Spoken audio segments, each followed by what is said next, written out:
नमस्कार विद्यार्थियों, मैं रेणु धामानी आज आपको चैप्टर 12 राज्य विधानमंडल के बारे में पढ़ाऊंगी। सबसे पहले हम बात करते हैं कि भारतीय संविधान ने संघ सरकार को मान्यता दी है। किसको मान्यता दी है? संघ सरकार को। और संघ सरकार के दो स्तर हैं, एक केंद्र स्तर और दूसरा राज्य स्तर। केंद्र स्तर में मैंने आपको बताया था कि केंद्र स्तर के भी 3 अंग होते हैं, व्यवस्थापिका, कार्यपालिका और न्यायपालिका। वैसे ही राज्य स्तर पर जो सरकारें होती है उनके भी 3 अंग होते हैं। पहला व्यवस्थापिका, दूसरा कार्यपालिका और तीसरा होता है न्यायपालिका। व्यवस्थापिका कानून बनाती है, कार्यपालिका उस कानून को लागू करती है और न्यायपालिका उस कानून की सुरक्षा करती है। ये हमने पढ़ा हुआ है। अब बात आती है कि केंद्र में जो व्यवस्थापिका है उसे हम संसद कहते हैं और संसद पूरे देश के लिए कानून बनाती है। ये हमारे भारतीय संविधान में वर्णित है, क्योंकि भारतीय संविधान में केंद्र और राज्य दोनों सरकारों के मध्य शक्तियों का क्या किया गया है? विभाजन, शक्तियों का विभाजन किया गया है। और इस शक्तियों के विभाजन के अंतर्गत केंद्र सरकार और राज्य सरकार दोनों की शक्तियों का विभाजन किया गया है। और इसी विभाजन के तहत राज्य सरकार के भी 3 अंग है जो राज्य स्तर पर काम करती है। राज्य स्तर पर पहला अंग है व्यवस्थापिका, जो कि कानून बनाता है, और इस व्यवस्थापिका का दूसरा नाम है बच्चों विधानमंडल, जिसकी चर्चा आज हम इस अध्याय में करेंगे। उसके बाद आता है कार्यपालिका, जिसका हम पढ़ चुके हैं पिछले भाग में कि कार्यपालिका कानूनों को लागू करती है, जिसके अंतर्गत राज्यों में राज्यपाल, मुख्यमंत्री और मंत्री परिषद को शामिल किया जाता है। न्यायपालिका कानूनों की सुरक्षा करती है और राज्य स्तर पर न्यायपालिका की संस्था का नाम है बच्चों उच्च न्यायालय, जिसका अध्ययन हम अगले भाग में करेंगे। उच्च न्यायालय राज्यों में कानून की सुरक्षा करता है। राज्यपाल, मुख्यमंत्री और मंत्री परिषद कानूनों को लागू करती है और राज्यों में विधानमंडल कानून बनाता है। तो आज हम चर्चा करने वाले हैं राज्य विधानमंडल, जिसका मेन काम होता है भारतीय संविधान के अनुसार कानून बनाने का। लिखा हुआ भी है कि राज्य स्तर पर कानून बनाने वाली संस्था का नाम क्या है? वो है आपका विधान मंडल। आपसे प्रश्न पूछा जा सकता है कि केंद्र स्तर पर कानून कौन बनाता है? संसद। राज्य स्तर पर कानून कौन बनाता है? विधान मंडल। और ये जो विधान मंडल है ये किससे मिलकर के बना होता है? राज्यपाल, विधानसभा और विधान परिषद, इन तीनों से मिलकर के विधानमंडल का निर्माण होता है। जैसा कि हमने पिछले अध्याय में पढ़ा था और आपके एग्जाम के दृष्टिकोण से भी इंपॉर्टेंट है कि संसद किससे मिलकर के बनी होती है, और मैंने बताया था राष्ट्रपति, लोकसभा और राज्यसभा से मिलकर के संसद बनती है। वैसे ही राज्यों में विधानमंडल राज्यपाल, विधानसभा और विधान परिषद से मिलकर के बनता है। और इस विधानमंडल होना चाहिए राज्यों में, इसका उल्लेख भारतीय संविधान के अनुच्छेद 168 में हमें देखने को मिलता है। अनुच्छेद 168 कहता है कि राज्यों में विधानमंडल होगा जो राज्य स्तर पर कानून बनाने वाली संस्था होगी।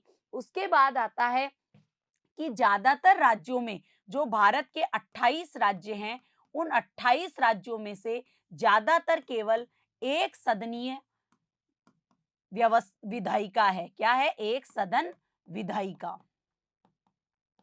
ज्यादातर राज्यों में यही है, लेकिन भारत के 6 राज्य ऐसे हैं, केवल 5 राज्य इसलिए लिखा है कि 5 राज्यों में अभी विधान परिषद है।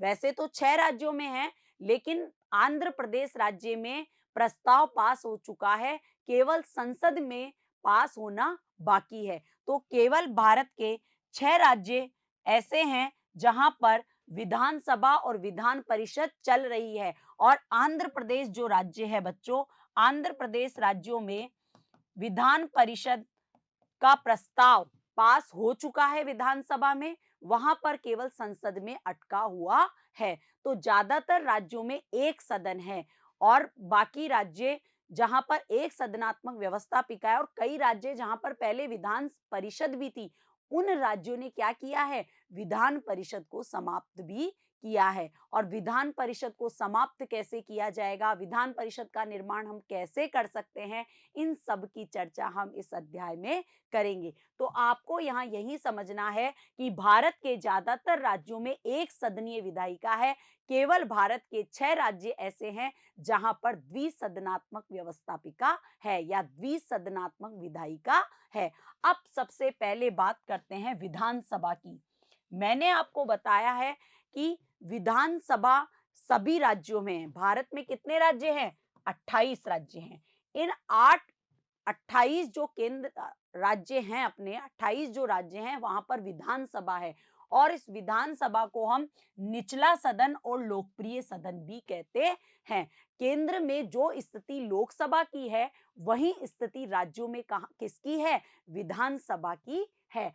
विधानसभा के सदस्यों का चुनाव जनता द्वारा प्रत्यक्ष रूप से किया जाता है। जैसे कि हमने लोकसभा में पढ़ा था कि लोकसभा के सदस्यों को भी जनता प्रत्यक्ष रूप से चुनती है, वैसे ही राज्यों में भी विधानसभा के सदस्यों को जनता द्वारा प्रत्यक्ष रूप से चुना जाता है। इसीलिए इसे जनता का सदन और लोकप्रिय सदन के नाम से भी जाना जाता है। उसके बाद आता है कि विधानसभा के जो सदस्य हैं, जो जनता द्वारा चुने जाएंगे, उसमें सार्वभौम वयस्क मताधिकार को आधार बनाया गया है। सभी को वोट देने का अधिकार, जिन्होंने 18 वर्ष की आयु पूरी कर ली है, जो कि भारत का एक पंजीकृत मतदाता है, वह व्यक्ति विधानसभा के सदस्यों को चुनने में अपनी भागीदारी दे सकता है। और व्यक्ति जो कि विधानसभा का सदस्य चुना जाएगा, उसमें क्या योग्यता होनी चाहिए? ध्यान रखना,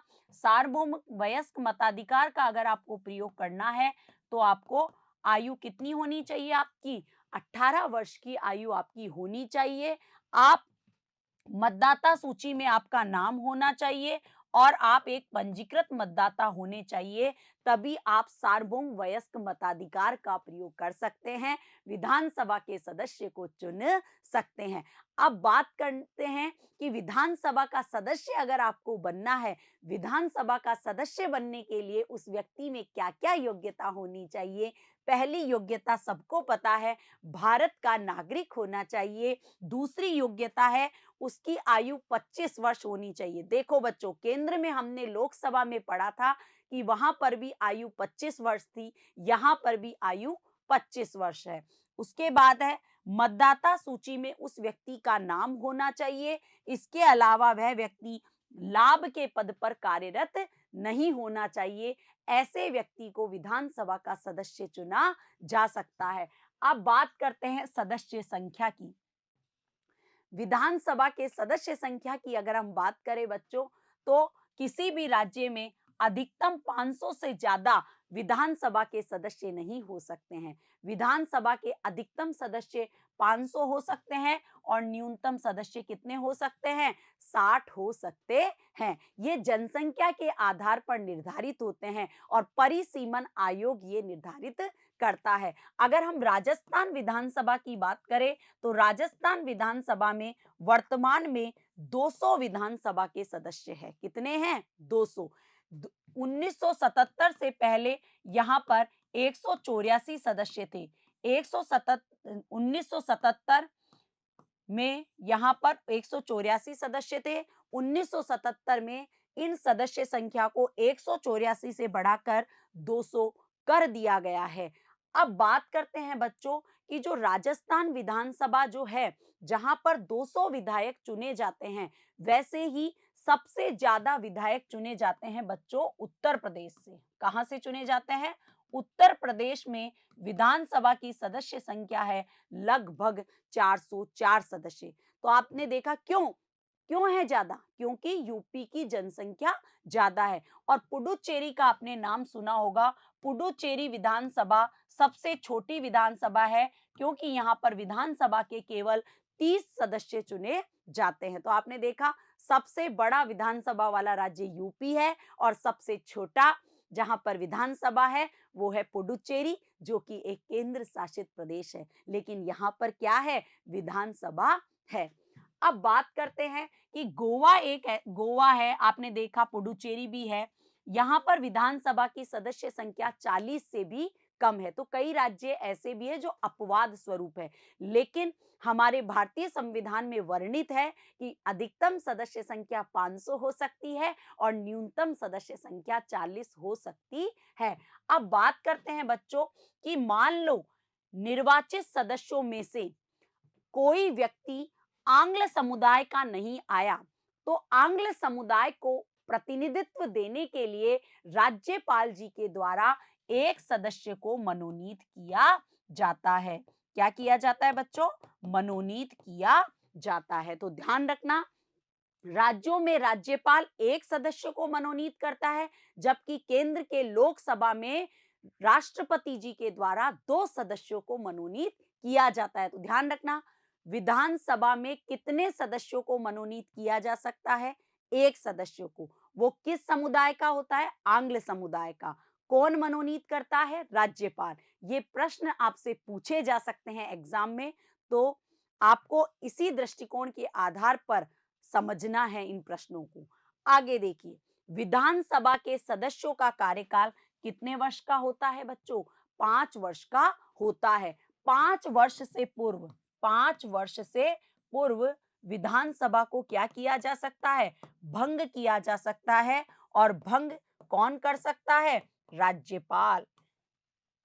राज्यपाल विधानसभा को 5 वर्ष से पहले भंग भी कर सकता है और 5 साल से ज्यादा उसके कार्यकाल को भी बढ़ा सकता है। अगर मान लो कहीं पर अनुच्छेद 356 चल रहा हो, संवैधानिक तंत्र अगर विफल हो, उस स्थिति में 1 साल तक कार्यकाल को बढ़ाया भी जा सकता है। तो ध्यान रखना, वैसे सामान्य काल में विधानसभा के सदस्यों का कार्यकाल 5 साल का होता है, लेकिन राज्यपाल विधानसभा को समय से पूर्व भी भंग कर सकता है। अब बात करते हैं कि विधानसभा का जो पदाधिकारी होता है, उसमें 2 पदाधिकारी होते हैं बच्चों। पहला होता है अध्यक्ष और दूसरा होता है उपाध्यक्ष। अध्यक्ष और उपाध्यक्ष दोनों ही विधानसभा के सदस्यों के द्वारा चुने जाते हैं। ये जो विधानसभा का अध्यक्ष होता है, अगर हम राजस्थान विधानसभा की बात करें, तो राजस्थान विधानसभा के जो अध्यक्ष है वो कौन है? वासुदेव देवनानी। राजस्थान विधानसभा के अध्यक्ष। अब ये जो विधानसभा के जो अध्यक्ष होंगे वो काम क्या करेगा? तो ध्यान रखना, जो लोकसभा के अध्यक्ष के जो कार्य हैं, वैसे ही विधानसभा के अध्यक्ष के कार्य हैं। देखो क्या क्या है? सदन की बैठकों का सभापतित्व करना और कार्यवाही का संचालन करना। इसके अलावा अनुशासन बनाए रखना, प्रश्न पूछने व बोलने की स्वीकृति देना, विधेयकों पर मतदान कराना, परिणाम को घोषित करना और निर्णायक मत देने का अधिकार, जिसे हम टाई कहते हैं। अगर दोनों दोनों पार्टियों में या दोनों दलों में अगर क्या हो जाए, समान मत हो जाए, तो गतिरोध स्थिति पैदा होने पर अपना एक निर्णायक मत देने का अधिकारी होता है विधानसभा का अध्यक्ष। अब बात करते हैं विधान परिषद की।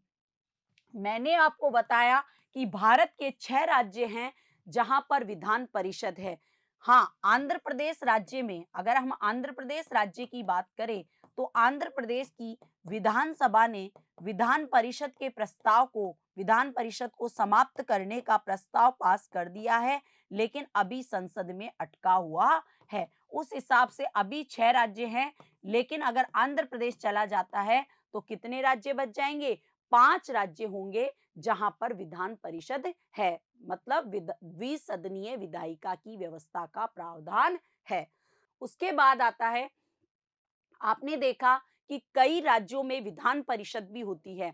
विधान परिषद का स्थान राज्य में वही है जो कि केंद्र में राज्यसभा का है।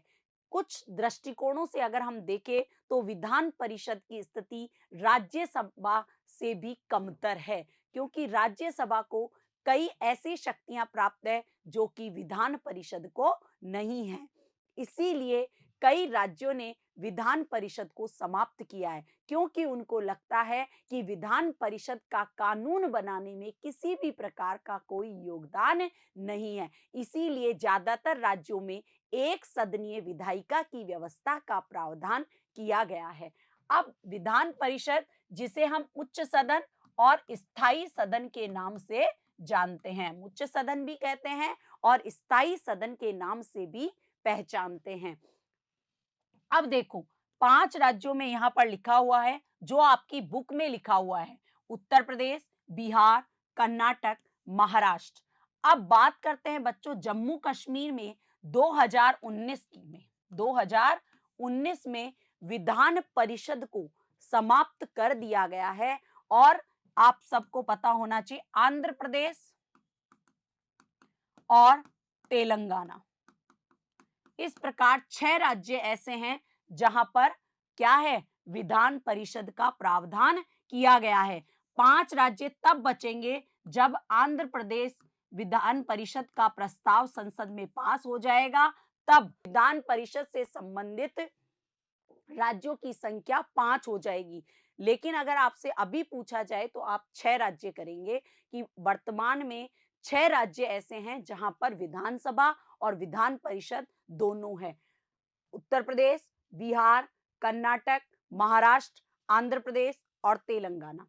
अब बात करते हैं कि विधान परिषद की सदस्य संख्या कितनी हो सकती है। तो हमारे भारतीय संविधान का अनुच्छेद जो है, भारतीय संविधान के अनुच्छेदों के अनुसार विधानसभा की कुल सदस्य संख्या के 2/3 सदस्य क्या कर सकते हैं, विधान परिषद को समाप्त भी कर सकते हैं और विधान परिषद का निर्माण भी कर सकते हैं। विधान परिषद की सदस्य संख्या विधानसभा की कुल सदस्य संख्या के 1/3 सदस्य से अधिक नहीं हो सकती। अब बच्चों, बात यह है कि कई राज्यों ने विधान परिषद को समाप्त कर दिया है और कई राज्यों ने विधान परिषद का निर्माण भी किया है। तो विधान परिषद जहां पर नहीं है और अगर मान लो विधान परिषद का निर्माण करना है तो कैसे कर सकता है, तो ध्यान रखना बच्चों विधानसभा की कुल सदस्य संख्या के 2/3 सदस्य अगर प्रस्ताव पास करते हैं और उसे संसद के पास भेजा जाता है, संसद उसे साधारण बहुमत के आधार पर अगर उसे स्वीकार कर लेती है, तो वहां पर विधानसभा को समाप्त भी, विधान परिषद को समाप्त भी किया जा सकता है और निर्माण भी किया जा सकता है। ध्यान रखना, विधान परिषद को समाप्त और विधान परिषद को निर्माण करने की जिम्मेदारी भी राज्यों की विधानसभा और संसद के पास रखी गई है। अब बात करते हैं सदस्य संख्या की, जो मैंने आपको बता भी दिया है कि विधानसभा की कुल सदस्य संख्या के 1/3 सदस्य से ज्यादा विधान परिषद की सदस्य संख्या नहीं हो सकती। न्यूनतम सदस्य संख्या 40 हो सकती है, लेकिन जब जम्मू कश्मीर में विधान परिषद था तो उस समय विधान परिषद की सदस्य संख्या वहां पर कितनी थी, 36 थी। लेकिन 2019 में जम्मू कश्मीर विधान परिषद को भंग कर दिया गया है। तो ध्यान रखना, विधानसभा की कुल सदस्य संख्या के 1/3 सदस्यों से ज्यादा विधान परिषद की सदस्य संख्या नहीं हो सकती। अब है कि विधान परिषद का अगर सदस्य बनना है तो क्या योग्यता होनी चाहिए। पहला, भारत का नागरिक होना चाहिए, उसकी आयु 30 वर्ष होनी चाहिए, लाभ का पद नहीं होना चाहिए और वह पंजीकृत मतदाता होना चाहिए। तो ध्यान रखना, आयु हमेशा याद रखना, आयु से संबंधित आपसे प्रश्न पूछा जा सकता है, क्योंकि भारत का नागरिक तो आपको सब में लिखना है। पंजीकृत मतदाता भी आपको याद रहेगा, लाभ के पद पर कार्यरत नहीं हो ये भी याद रहेगा। जहां पर कंफ्यूजन की स्थिति है वह यही है कि विधानसभा का सदस्य बनने के लिए आयु 25 वर्ष होनी चाहिए और विधान परिषद का सदस्य बनने के लिए आयु आपकी 30 वर्ष होनी चाहिए। अब बात करते हैं कि विधान परिषद के जो सदस्य है, विधान परिषद का चुनाव कैसे होता है। तो विधान परिषद के सदस्यों में से कुछ सदस्य तो निर्वाचित होते हैं और कुछ सदस्य मनोनीत होते हैं। ध्यान रखना, विधान परिषद के सदस्य कुछ निर्वाचित होते हैं और कुछ मनोनीत होते हैं, जबकि विधानसभा के सारे सदस्य जनता द्वारा प्रत्यक्ष रूप से निर्वाचित होते हैं। 1/3 सदस्य विधानसभा सदस्य चुनेंगे विधान परिषद में। इसके अलावा जितने विधान परिषद के सदस्य हैं, विधान परिषद की सदस्य संख्या निश्चित की गई है, उस विधान परिषद की सदस्य संख्या का 1/6 सदस्य विधानसभा के सदस्य चुनेंगे। इसके अलावा 1/3 सदस्य निर्वाचक मंडल चुनेगा और इस निर्वाचक मंडल में कौन होगा? नगर निगम, नगर परिषद, जिला परिषद और स्थानीय शासन के प्रतिनिधि मिलकर के 1/3 सदस्यों को चुनेंगे, जो कि विधान परिषद में जाकर के बैठेंगे। उसके बाद 1/12 सदस्य राज्य में स्नातकों द्वारा निर्वाचित किए जाते हैं और 1/12 सदस्य अध्यापकों द्वारा निर्वाचित होते हैं, जिन्हें 3 साल का अनुभव होता है। वह व्यक्ति मिलकर के 1/12 सदस्यों का चुनाव करके विधान परिषद में भेजते हैं और 1/6 भाग राज्यपाल द्वारा मनोनीत किए जाते हैं। तो विधान परिषद के 1/6 सदस्य राज्यपाल मनोनीत करता है, 1/3 सदस्य राज्य विधानसभा सदस्यों द्वारा चुना जाता है, 1/3 सदस्य निर्वाचक मंडल चुनता है, 1/12 अध्यापक और 1/12 सदस्य स्नातकों द्वारा चुने जाते हैं। अब बात करते हैं कार्यकाल की।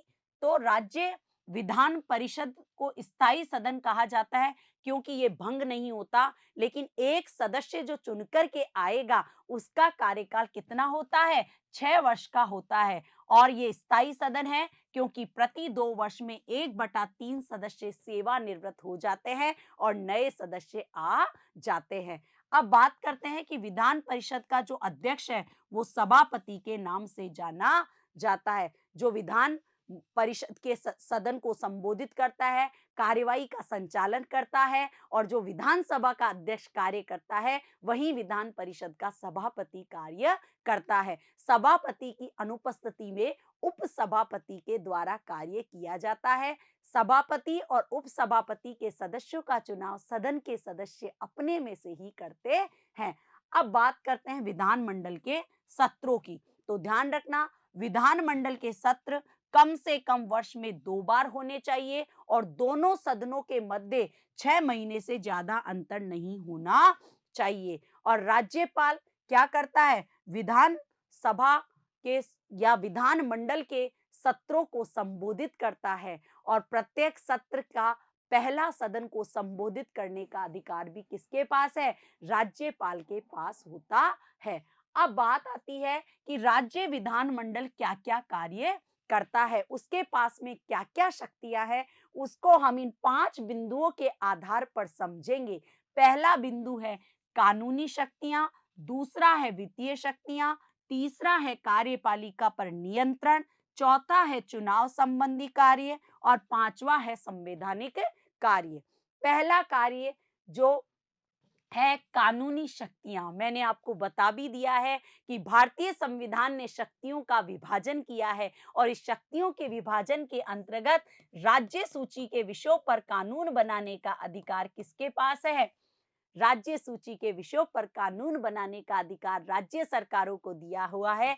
इसके अलावा एक सूची और है बच्चों, समवर्ती सूची के विषयों पर भी कानून राज्य सरकारें बनाती है, लेकिन गतिरोध होने पर केंद्र सरकार का निर्णय माना जाएगा। अब आपको ध्यान रखना है कि कोई भी विधेयक जो कि सदन में प्रस्तुत होता है वो 2 प्रकार का होता है, एक होता है साधारण विधेयक और एक होता है धन विधेयक। साधारण विधेयक जो होता है वो किसी भी सदन में प्रस्तुत किया जा सकता है, लेकिन धन विधेयक केवल विधानसभा में ही प्रस्तुत किया जा सकता है। संयुक्त अधिवेशन का जो मामला है बच्चों, एक बात आपको यहाँ ध्यान रखनी है, जो कि मैंने बताई भी थी आपको पिछले भागों में, कि संयुक्त अधिवेशन, देखो बच्चों, मैंने आपको बताया कि कोई भी साधारण विधेयक किसी भी सदन में प्रस्तुत किया जा सकता है। विधानसभा ने मान लो पारित कर दिया, मान लो विधानसभा में गया और विधानसभा ने पारित कर दिया, विधान परिषद ने उसको स्वीकार नहीं किया, तो ध्यान रखना, राज्यों में संयुक्त अधिवेशन का कोई प्रावधान नहीं है, जबकि सेंट्रल में संयुक्त अधिवेशन का प्रावधान है। राज्यों में संयुक्त अधिवेशन का कोई भी प्रावधान नहीं है। अगर गतिरोध है तो विधान परिषद केवल साधारण विधेयक के मामले में 4 महीने का विलंब कर सकती है, जो आगे हम पढ़ने वाले हैं। मान लो साधारण विधेयक को किसी भी सदन में प्रस्तुत किया और दोनों सदनों ने उसको पारित कर दिया, तो राज्यपाल के पास जाता है स्वीकृति के लिए, और जैसे ही राज्यपाल स्वीकृति देता है तो वह विधेयक क्या बन जाता है बच्चों? कानून बन जाता है। तो आप समझ गए होंगे कि राज्य विधानमंडल कानून बनाने का कार्य करता है। धन विधेयक केवल विधानसभा में प्रस्तुत किया जा सकता है। और आपने एक वर्ड सुना होगा, अध्यादेश। अध्यादेश जारी कर सकता है। देखो बच्चों, आप सबको पता होना चाहिए कि राज्यपाल अध्यादेश जारी कर सकता है जब राज्य विधानमंडल का अधिवेशन नहीं चल रहा हो। अध्यादेश को जारी रखने के लिए राज्य विधानमंडल की स्वीकृति आवश्यक है। अगर मान लो 6 सप्ताह के अंदर राज्य विधानमंडल उसको स्वीकृति ना दे, तो राज्य अध्यादेश को अपने आप ही निरस्त होना पड़ता है। तो राज्यपाल अध्यादेश जारी करता है, लेकिन अध्यादेश को कानून बनाने में या अध्यादेश को जारी रखने में राज्य विधानमंडल की महत्वपूर्ण भूमिका होती है। उसके बाद आता है बच्चों वित्तीय शक्तियां। राज्य के वित्त पर नियंत्रण किसका होता है? विधानमंडल का होता है। और धन विधेयक की अगर हम बात करें, जिसकी बात हम पहले भी कर चुके हैं कि धन की स्वीकृति, कर लगाना, हटाना, ऋण संबंधी प्रावधान जो है वो धन विधेयक के अंतर्गत आते हैं। और धन विधेयक हमेशा किसी मंत्री के द्वारा ही प्रस्तुत किया जा सकता है। धन विधेयक केवल सबसे पहले विधानसभा में ही जा सकता है, ये बात मैं आपको बता चुकी हूं। विधानसभा के बाद विधान परिषद में जाता है, और विधान परिषद केवल इसमें 14 दिन का विलंब कर सकती है। तो आपने देखा कि वित्त पर नियंत्रण भी विधानमंडल का होता है। तीसरी शक्तियों की अगर हम बात करें, कार्यपालिका पर नियंत्रण। आप सबको पता है कि हमारे भारत में संसदात्मक शासन व्यवस्था है, और इस संसदात्मक शासन व्यवस्था में साफ कहा गया है कि कार्यपालिका और व्यवस्थापिका में घनिष्ठ संबंध होगा, और घनिष्ठ संबंध होने के कारण ही दोनों ही एक दूसरे के ऊपर निर्भर है। कैसे है कि व्यवस्थापिका या विधानमंडल में से ही मुख्यमंत्री और मंत्री परिषद के सदस्य चुने जाते हैं, और मंत्री परिषद और मुख्यमंत्री सामूहिक रूप से विधानसभा के प्रति उत्तरदायी होती है। तो इस आधार पर कार्यपालिका पर नियंत्रण बनाए रखता है विधानमंडल। इसके अलावा अविश्वास प्रस्ताव, अतिरिक्त प्रश्न, पूरक प्रश्न, काम रोको प्रस्ताव, ध्यानाकर्षण प्रस्ताव, इनके द्वारा विधायिका कार्यपालिका पर नियंत्रण बनाए रखती है, ताकि मंत्री परिषद और उसका मुख्यमंत्री कभी भी तानाशाह नहीं बन पाए। इसीलिए व्यवस्थापिका या कह सकते हैं राज्य विधानमंडल कार्यपालिका पर अंकुश लगाए रखता है। नेक्स्ट कार्य है चुनाव संबंधी कार्य। आप सबको पता है राष्ट्रपति का अगर चुनाव होना है तो उसका जो निर्वाचक मंडल होता है, उस निर्वाचक मंडल में राज्य विधानसभाओं के निर्वाचित सदस्यों को भी शामिल किया जाता है। तो राष्ट्रपति के चुनाव करने में भी राज्य विधानसभाओं के निर्वाचित सदस्यों का महत्वपूर्ण योगदान माना जाता है। फिर है कि राज्यसभा के लिए जो सांसद भेजने होते हैं, राज्यसभा में सांसदों का निर्वाचन भी कौन करता है? राज्यों की विधानसभाएं ही करती है। ये हम पिछले भाग में पढ़ चुके हैं। उसके बाद आता है, अभी पढ़ा भी था हमने कि विधान परिषद के 1/6 सदस्यों का निर्वाचन राज्यों की विधानसभाएं करती है। तो आपने देखा चुनाव संबंधी कार्यों में राष्ट्रपति को चुनने में, विधान परिषद के सदस्यों को चुनने में और राज्यसभा के सदस्यों को चुनने में भी राज्य विधानसभा का महत्वपूर्ण योगदान माना जाता है। फिर है संवैधानिक कार्य।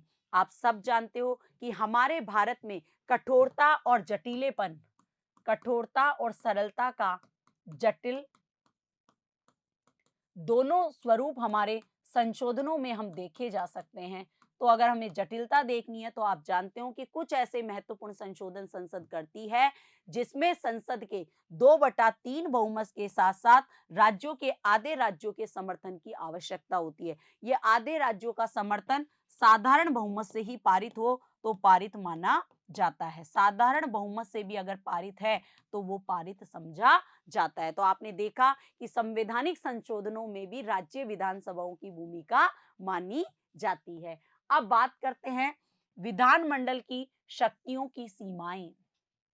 आपने शक्तियां पढ़ी, लेकिन आपने ये भी देखा कि कुछ सीमाएं भी हैं। सीमाएं क्या हैं वो मैं आपको बता चुकी हूं कि हमारा भारतीय संविधान का अनुच्छेद 368 संसद को ऐसे पावर देता है जो राज्य विधानमंडल को नहीं देता है। संविधान में संशोधन संसद कर सकती है, राज्य विधानमंडल नहीं कर सकता। इसके अलावा समवर्ती सूची के विषयों पर राज्य व केंद्र सरकार में अगर विवाद हो जाए तो केंद्र सरकार सर्वोपरि है। इसीलिए हमारे भारत को अर्ध संघात्मक व्यवस्था वाला देश कहा जाता है, क्योंकि केंद्र सरकार को ज्यादा पावरफुल बनाया है राज्यों की तुलना में। और यही कारण है कि सरकारिया आयोग का गठन किया गया जिससे कि राज्यों को स्वायत्तता दी जाए। लेकिन राज्य विधानमंडलों की कुछ सीमाएं हैं कि वो समवर्ती सूची के विषयों पर अगर गतिरोध है तो उनका निर्णय मान्य नहीं होता है। इसके अलावा विधानमंडल ने कोई विधेयक पारित कर दिया तो राज्यपाल राष्ट्रपति के विचारार्थ भेज सकता है। इसके बारे में हम पिछले अध्याय में चर्चा कर चुके हैं। उसके बाद अगर अनुच्छेद 352 है जो राष्ट्रीय आपातकाल की स्थिति है, युद्ध या बाह्य आक्रमण की स्थिति पर अनुच्छेद 352 के तहत राष्ट्रपति जी के द्वारा आपातकाल लगाया जाता है, उस समय राज्य सूची के विषयों पर कानून बनाने का अधिकार किसके पास आ जाता है? संसद के पास आ जाता है। इसके अलावा अनुच्छेद 356 जब राज्यों में संवैधानिक तंत्र विफल होता है और इस विफलता की सूचना राज्यपाल के द्वारा राष्ट्रपति को दी जाती है तो राष्ट्रपति जी के द्वारा उस राज्य में राष्ट्रीय आपातकाल घोषित किया जाता है। उस स्थिति में भी कानून बनाने का अधिकार किसके पास आ जाता है? संसद के पास आ जाता है। इसके अलावा राज्यसभा राज्य सूची के किसी विषय को अगर राष्ट्रीय महत्व का घोषित कर दे तो उस स्थिति में भी विधानमंडल की शक्तियां कम हो जाती है।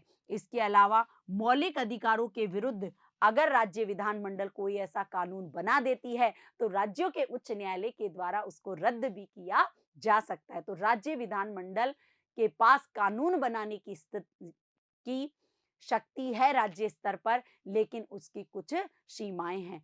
अब बात करते हैं हम विधानसभा और विधान परिषद की। अगर हम देखें तो भारत के सभी राज्यों में या ज्यादातर राज्यों में केवल विधानसभा है। विधान परिषद केवल भारत के 6 राज्यों में विद्यमान है। तो इसका कारण यह है कि विधानसभा को संवैधानिक दृष्टिकोण से ज्यादा पावरफुल बनाया गया है। अगर हम दृष्टिकोणों की बात करें तो साधारण विधेयक के मामले में भी विधानसभा ज्यादा पावरफुल है, वित्त विधेयक के मामले में भी ज्यादा पावरफुल है, कार्यपालिका पर नियंत्रण भी राज्य विधानसभा लगाती है और चुनाव संबंधी शक्तियां भी राज्य विधानसभा को ही प्राप्त है। अगर हम बात करें साधारण विधेयक की तो ध्यान रखना बच्चों कि साधारण विधेयक जो है किसी भी सदन में प्रस्तुत किया जा सकता है। मान लो विधानसभा ने किसी साधारण विधेयक को पारित कर दिया और वो विधान परिषद में गया और विधान परिषद अगर उसमें कुछ संशोधन करती है या कुछ परिवर्तन करती है तो परिवर्तन करने के बाद वापस वो विधानसभा में जाता है और विधान परिषद संशोधन के लिए केवल कितने महीने का टाइम ले सकती है? 3 महीने तक रोक सकती है। दोबारा वो विधेयक वापस विधानसभा में पेश किया जाएगा और विधानसभा उसे पेश करने के बाद विधान परिषद में भेजेगी। विधान परिषद केवल 1 महीने तक अगर इसको पारित नहीं करती है तो राज्यपाल के द्वारा इसको स्वीकृति दे दी जाती है और जो विधानसभा ने विधेयक पारित किया था वो विधेयक पारित समझा जाता है। तो आपने देखा साधारण विधेयक के मामले में 4 महीने तक रोक सकता है किसको? विधेयक को। तो आपने देखा विधानसभा ज्यादा पावरफुल है, विधान परिषद केवल साधारण विधेयक के मामले में विधेयक को 4 महीने तक रोके रख सकती है। उसके बाद आता है बच्चों वित्त विधेयक के मामले में भी विधानसभा शक्तिशाली है। क्यों? क्योंकि वित्त विधेयक प्रस्तुत ही किसमें किया जाता है? विधानसभा में ही प्रस्तुत किया जा सकता है। विधान परिषद केवल इसमें 14 दिन का क्या कर सकती है? विलंब कर सकती है। उसके बाद हम बात करें तो देखो कि विधान परिषद केवल 14 दिन का विलंब कर सकती है और विधान परिषद के सुझावों को मानने के लिए विधानसभा बाध्य नहीं है कि विधानसभा उनको माने, विधानसभा इसके लिए बाध्य नहीं है। उसके बाद आता है बच्चों कार्यपालिका पर नियंत्रण।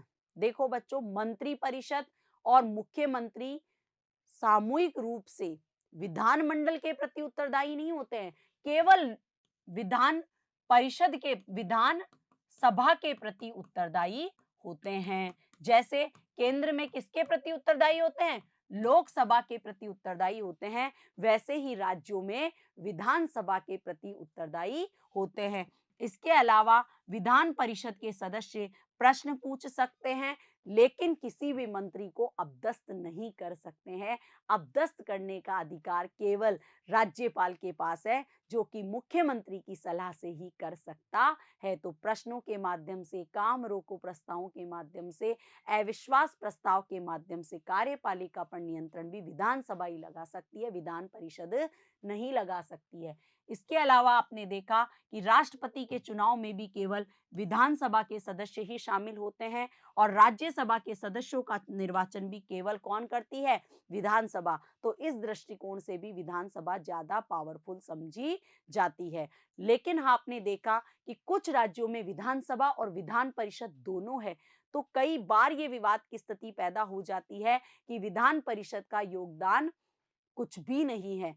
सभी राज्यों में विधानसभा का ही गठन होना चाहिए। विधान परिषद के योगदान पर सवाल उठाए गए, लेकिन बच्चों, हमारे भारतीय संविधान में द्विसदनात्मक व्यवस्थापिका की शुरुआत इसीलिए की गई थी कि मान लो एक सदन ने कोई प्रस्ताव जल्दबाजी में पारित कर दिया, तो दूसरे सदन के द्वारा उस पर विचार विमर्श किया जाता है और इस जल्दबाजी वाले अधिनियम पर अंकुश लगाने के लिए विधान परिषद आज भी प्रासंगिक है। इसलिए विधानसभा और विधान परिषद संवैधानिक दृष्टिकोण को ध्यान में रखते हुए द्विसदनात्मक विधानमंडल का एक अंग माने जाते हैं।